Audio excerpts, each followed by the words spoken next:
প্রধানমন্ত্রী কি তাহলে সেই অতীতের ভুল স্বীকার করবেন? এটা কিন্তু একটা প্রশ্ন আমারও আছে, যে প্রধানমন্ত্রী কি তাহলে অতীতে যে তিনি মমতার সঙ্গে ছিলেন এবং এই সিঙ্গুরের কারখানাটাকে না করতে দিয়ে মমতা যে ভুল পদক্ষেপ, আমি বলবো এটা আমার দাবি যে ভুল পদক্ষেপই করেছিলেন, তার জন্য কি প্রধানমন্ত্রী ভুল স্বীকার করবেন যে আমাদের মাথায় বন্দুক ঠেকালে আমরা প্রকল্প থেকে সরে আসবো না? কিন্তু 3 তারিখ আমি সেই প্রেস কনফারেন্সে নিজে হাজির ছিলাম, আলিপুরের যে পাঁচতারা হোটেলে হয়েছিল, যে রতন টাটা বলেছিলেন যে আমি আগে একথা বলেছিলাম, কিন্তু আজকে যখন বন্দুকের দলটা ট্রিগারটা মমতা বন্দ্যোপাধ্যায় টিপে দিলেন, কাজেই আর কোনো উপায় নেই, আমাদের ছেড়ে চলে যেতে হচ্ছে। অ্যান্টি তৃণমূল হাওয়া আছে, সম্ভবত হয়তো সে কারণেই সিঙ্গুরটাকে আবার বিজেপি মানে রাজনৈতিক কৌশলগত কারণেই সিঙ্গুরটাকে সামনে এনেছে। টাটারাই আসুক বা অন্য কেউ আসুক, টাটারা আসলে তো নাথিং লাইক দ্যাট, কিন্তু যদি কোনো বড় শিল্প আসে সেটা অবশ্যই বাংলার পক্ষে একটা ইতিবাচক পদক্ষেপ হবে এবং বাংলার মানুষ চাইবে যে প্রধানমন্ত্রী কোনো বড় ঘোষণা করুক। সানন্দে ন্যানো কারখানা কেন ওরা বন্ধ করে দিয়েছে সেটা তো আমরা পুরোটা জানি না। টাটারা সেই প্রসঙ্গ খুব একটা সামনে আনেননি। আবার এটাও হতে পারতো যে এখানে হয়তো ন্যানো কারখানা ফ্রুটফুল তেমন না হতে পারতো, আবার উল্টো দিকটাও হতে পারতো, হয়তো টাটার সেই ন্যানো কারখানা আজকে একটা খুব দারুণ জায়গায় যেতে পারতো, সেটাও হতে পারতো। পশ্চিমবঙ্গে আজকে একটা বড় শিল্প আনতে পারিনি, এটা আমাদের ব্যর্থতা। আমরা প্রতি বছর ঘটা করে বিজিবিএস সম্মেলন করি, সেখানে নানান রকম প্রস্তাব আসে, লক্ষ লক্ষ কোটি কোটি টাকার প্রস্তাব আসে, কিন্তু সেগুলোর কোনো বাস্তব প্রতিফলন কিন্তু আমরা দেখতে পাই না। রাজ্যের পালাবদলের অন্যতম কারণ ছিল সিঙ্গুরের জমি আন্দোলন। ফের আবার রাজ্য রাজনীতি চরমে উঠেছে সিঙ্গুর নিয়ে। প্রধানমন্ত্রী আসছেন এই বাংলায় সিঙ্গুরে, এই নিয়ে আজকে কথা বলবো। আমাদের সঙ্গে রয়েছেন বিশিষ্ট সাংবাদিক দেবাশিস দাশগুপ্ত। দেবাশিস দা, এই যে ঘটনা যেটা আমরা 2006 সালে দেখেছি সিঙ্গুর আন্দোলন, তারপর পালাবদল, তার বেশ কয়েক বছর পর 2026-এর আগে প্রধানমন্ত্রী সিঙ্গুরে যাচ্ছেন। স্বাভাবিকভাবে কোনো একটা কিছু ঘোষণা হবে, এটা একটা আশা করা যাচ্ছে। কথা মানে প্রশ্ন উঠছে যে 26-এর ভোটের আগে সিঙ্গুরে আসছেন, তাহলে কি পরিবর্তনটা সিঙ্গুর মানে যে পরিবর্তন রাজ্যে পালাবদল সিঙ্গুর নিয়ে এসেছিল, সেম আবার 26-এর আগে সিঙ্গুরকেই টার্গেট করা হচ্ছে, হাতিয়ার সিঙ্গুর হচ্ছে? ও সেটা সময় বলবে যে 26-এর যে সিঙ্গুর কেন্দ্রিক যে রাজনীতি সেটা আবার পালাবদল আনবে কিনা বা পরিবর্তন আনবে কিনা, সেটা তো ভোটের ফলাফল হবে। তবে এই মুহূর্তে বিজেপির একটা রাজনৈতিক কৌশল যে দীর্ঘ 18 বছর পর আবার সিঙ্গুর চলে এলো রাজনীতির একদম আঙিনায়, ফোরফ্রন্টে। আজকে খবরের কাগজ খুললে, চ্যানেল খুললে, ডিজিটাল চ্যানেল, সর্বত্রই সিঙ্গুর সিঙ্গুর সিঙ্গুর। বিশেষ করে প্রধানমন্ত্রীর সিঙ্গুরে আসা অত্যন্ত তাৎপর্যপূর্ণ এবং রাজনৈতিক দিক থেকে খুব গুরুত্বপূর্ণ বটে, কারণ আমরা দীর্ঘ 18 বছরের মধ্যে আমরা একবারও 18 বছর বলবো না, 14 সালে নরেন্দ্র মোদী প্রধানমন্ত্রী হয়েছেন, তারপর আজ অবধি 14 সাল থেকে আজকে প্রায় 9 বছর, 10 বছর, 11 বছর হয়ে গেছে, একবারের জন্য কিন্তু তিনি সিঙ্গুরে আসেননি। এই প্রথম, this is the first time যে প্রধানমন্ত্রীর মতো হেভিওয়েট বিজেপি নেতা সিঙ্গুরের মাটিতে পা রাখছেন, এবং কোন সময় যখন বিধানসভার ভোট কার্যত করা নাড়ছে দরজায়।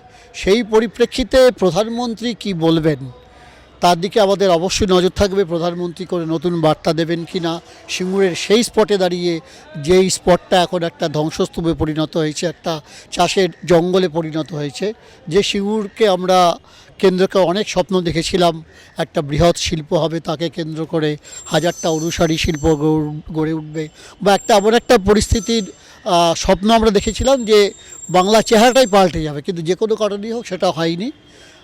তার জন্য অনেকে মমতাকে দায়ী করেন, মমতা বন্দ্যোপাধ্যায়ের জঙ্গি আন্দোলনকে দায়ী করেন, সেটা যেমন ঠিক। আবার বুদ্ধবাবু তখন তিনি মুখ্যমন্ত্রী ছিলেন, তার কিছু পদক্ষেপ, এই যে জোর করে জমি নিয়ে কেড়ে নেওয়া এবং তার পার্টিকে কনফিডেন্সে না নেওয়া বা অন্যান্য শরিক দলকে কনফিডেন্সে না নেওয়া, সব নানান কার্যকারণ ছিল। তবু একটা শিল্প যখন প্রায় 80 থেকে 90% কাজ হয়ে গিয়েছিল, তখন যেটা মমতা বন্দ্যোপাধ্যায়ের জঙ্গি আন্দোলনের পরিপ্রেক্ষিতে টাটা, রতন টাটা 3 অক্টোবর 2008 সালে, যেদিন চারিদিকে পুজোর একটা আবহ, তিনি যখন ঘোষণা করলেন যে আমরা অত্যন্ত দুঃখের সঙ্গে বলতে বাধ্য হচ্ছি যে আমরা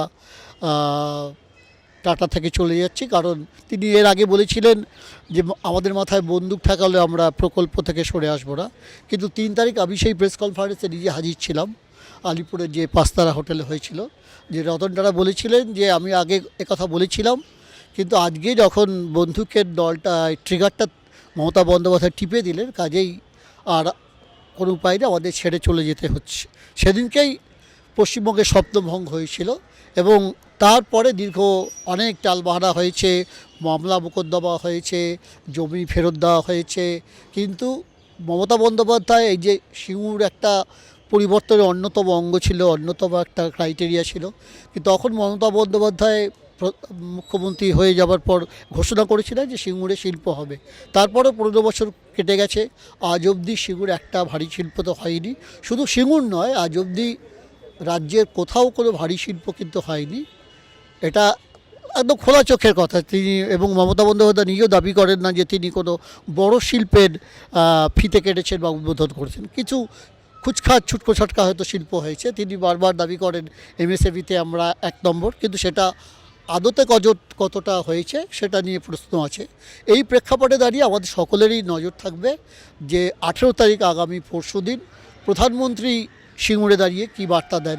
পাশাপাশি এটাও বলে দেওয়া ভালো, যেটা তুমি শুরুতেই বললে, যে মমতা বন্দ্যোপাধ্যায় যখন সেই ওই দিনগুলিতে আন্দোলন করেছিলেন, তখন কিন্তু বিজেপি মমতা বন্দ্যোপাধ্যায়ের পাশে ছিলেন। আমি এই প্রসঙ্গ আসবো দেবাশিস দা, আমার এখানে আরেকটা বড় প্রশ্ন আছে যে 2021 সালে বিজেপি যখন মরিয়াভাবে বাংলায় আসতে চাইছিল, তখন কেন সিঙ্গুর এলো না? 2026 নির্বাচনের আগে কেন আসছে?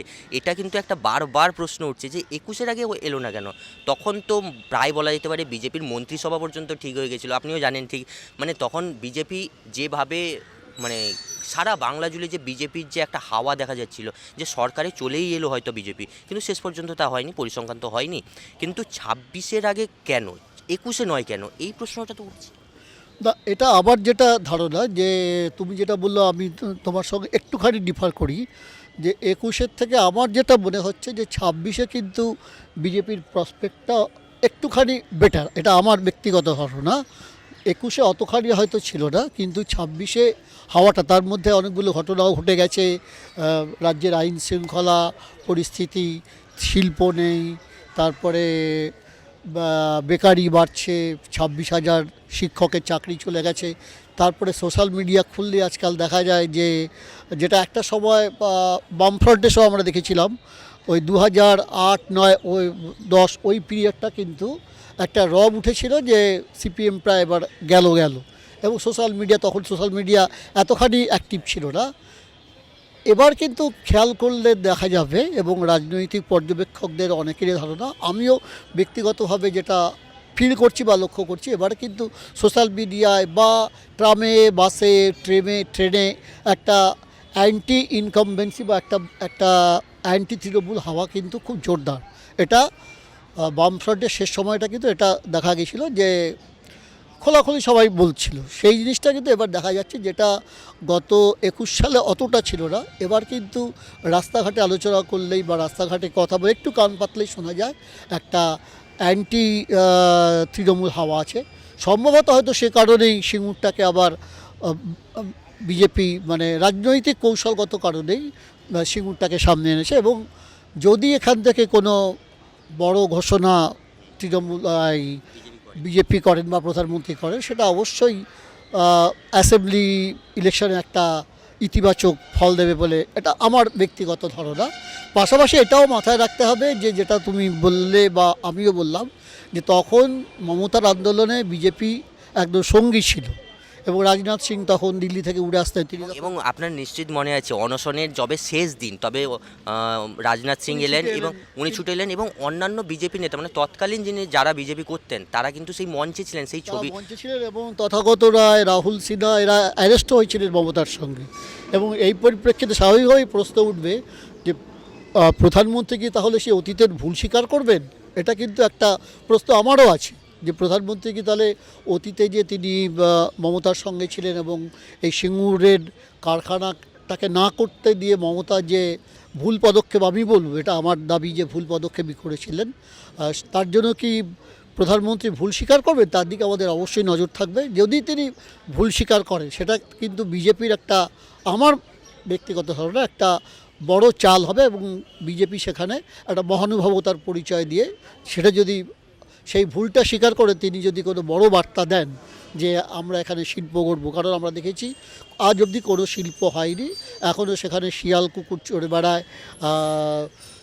সেইখানে শিল্প করার কোনো জায়গা নেই। সেটা ওখানকার যারা একসময় দুধকুমার ধারা, মহাদেব দাস এদের মতো তৃণমূলের পোড়খাওয়া নেতা যারা তখন জমি আন্দোলনে ছিলেন, তারা এখন ভুল স্বীকার করছেন, তারা বলছেন তারাও শিল্প চান। এই পরিস্থিতির উপর দাঁড়িয়ে এবং সাধারণ মানুষ ওখানে কথা বললে দেখা যাবে সাধারণ মানুষ কিন্তু আজকে আক্ষেপ করছে যে এখন তারা বলছেন যে শিল্প করলেই ভালো হতো। এই অবস্থায় দাঁড়িয়ে যদি প্রধানমন্ত্রী কোনো বড় ঘোষণা করেন যে টাটারাই আসুক বা অন্য কেউ আসুক, টাটারা আসলে তো নাথিং লাইক দ্যাট, কিন্তু যদি কোনো বড় শিল্প আসে সেটা অবশ্যই বাংলার পক্ষে একটা ইতিবাচক পদক্ষেপ হবে এবং বাংলার মানুষ চাইবে যে প্রধানমন্ত্রী কোনো বড় ঘোষণা করুক। এবং সেই ক্ষেত্রে তো আবার একটা সমস্যা হতে পারে, যদি ঘোষণা হলো রাজ্যের তরফ থেকে যদি জমি আবার না দেওয়া হয়, সেই রকম একটা তো ঝামেলা আবার সৃষ্টি সেটা তো হবে, সেটা তো সেটা রাজনীতিকভাবে কীভাবে মোকাবিলা করবে বা অন্য কোনো সিঙ্গুর না হোক, সিঙ্গুরের পাশে অন্য কোনো জমি আছে কি না সেসব তো ভবিষ্যতের কথা, কিন্তু আমাদের নজর থাকবে বা রাজনৈতিক মহলের নজরটা থাকবে যে প্রধানমন্ত্রী কী বার্তা দেন, এটা একটা বড় প্রশ্ন। তারপরে সেটা তিনি কীভাবে, যদি আমি হাইপোথেটিক্যালি ধরে নিলাম যে সিঙ্গুরে শিল্পের কথা বললেন, তখন কি করে শিল্প আসবে, তার ক্রাইটেরিয়া কী হবে, জমি আবার কি করে শিল্পের জন্য দেওয়া হবে, সেগুলো তো নিশ্চয়ই প্রধানমন্ত্রী বা বিজেপির কেন্দ্রীয় নেতৃত্বে কোনো একটা চিন্তাভাবনা আছে, সেটা পরের কথা। কিন্তু আপাতত আমাদের পরশু দিনের প্রধানমন্ত্রী সবার দিকে নজর থাকবে তিনি ইতিবাচক কোনো বার্তা দেন কি না। দেবাশিস দা, 2006 সাল জমি আন্দোলন হলো, টাটা মানে আমাদের রাজ্য থেকে চলে গেলেন, এটা বাংলায় বড় একটা শিল্প এলো না, এই প্রশ্ন যেখানে উঠছে।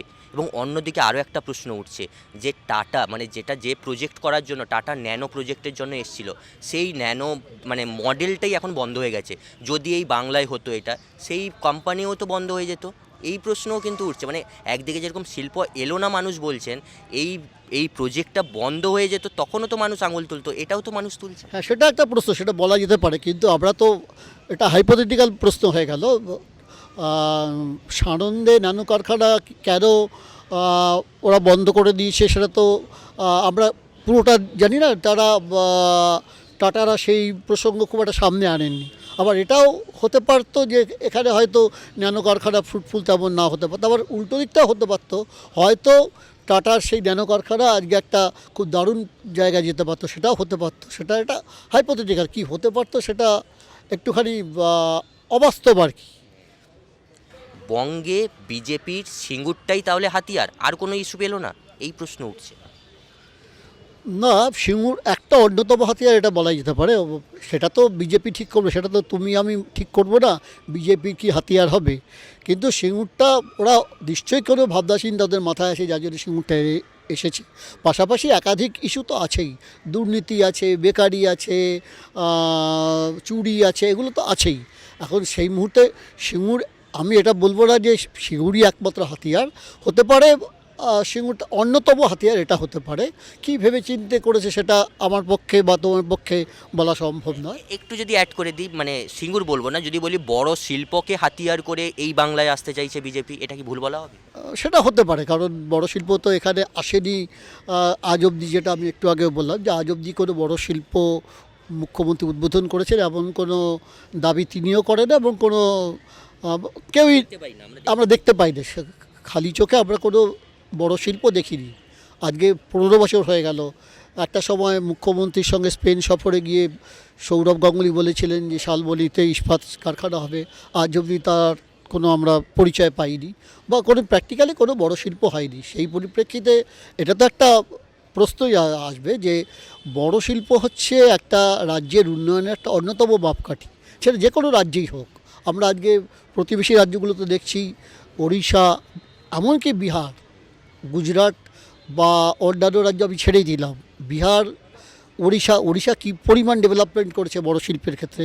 বিহারে অনেক নতুন নতুন শিল্প হচ্ছে, সেক্ষেত্রে আমরা কিন্তু পশ্চিমবঙ্গে আজকে একটা বড় শিল্প আনতে পারিনি, এটা আমাদের ব্যর্থতা। আমরা প্রতি বছর ঘটা করে বিজিবিএস সম্মেলন করি, সেখানে নানান রকম প্রস্তাব আসে, লক্ষ লক্ষ কোটি কোটি টাকার প্রস্তাব আসে, কিন্তু সেগুলোর কোনো বাস্তব প্রতিফলন কিন্তু আমরা দেখতে পাই না। এবং বিজেপি বিভিন্ন সময় শ্বেতপত্র প্রকাশের দাবি করেছে, আজ অবধি তৃণমূল সরকার কোনো শ্বেতপত্র প্রকাশ করেনি যে আমরা কত বড় শিল্প বা কী শিল্প গড়েছি, তার কোনো শ্বেতপত্র কিন্তু আমরা এখন অবধি দেখিনি। এটা তো একটা দাবি থাকবেই যে তাহলে খোলাখুলি তিনি বলুন কী কী শিল্প আজ অবধি এসছেন। খালি বিজিবিএস করলে তো হবে না, বিজিবিএস খুব ভালো যে, এবং শিল্পের পক্ষে যারা কথা বলছেন তারা নানান প্রস্তাব নিয়ে আসছেন, বড় বড় লগ্নি করছেন, কিন্তু তার বাস্তবায়নটা কোথায় হচ্ছে এটা বাংলার মানুষের প্রশ্ন থাকবেই। এই অবস্থায় দাঁড়িয়ে আজকে পরশুদিন প্রধানমন্ত্রী, আবারও বলছি, এটা খুব বারবার বলছি, প্রধানমন্ত্রী কী বার্তা দেন, কোনো বড় শিল্প বা সিঙ্গুর হোক বা আশেপাশে কোনো বড় শিল্পের কথা বলেন কি না, তার দিকে আমাদের সকলের নজর থাকবে। একদম আমাদের নজর থাকবে। প্রধানমন্ত্রী আসছেন সিঙ্গুরে, কোনো বড় শিল্প আদৌ ঘোষণা করেন কি না সেদিকে অবশ্যই নজর থাকবে। ক্যামেরায় গৌতমের সঙ্গে সুমন, চ্যানেল হিন্দুস্তান, কলকাতা। বিভিন্ন বিষয়ে ভিডিও পেতে চ্যানেল হিন্দুস্তানের ইউটিউব চ্যানেল সাবস্ক্রাইব করুন www.youtube.com/channelhindustan।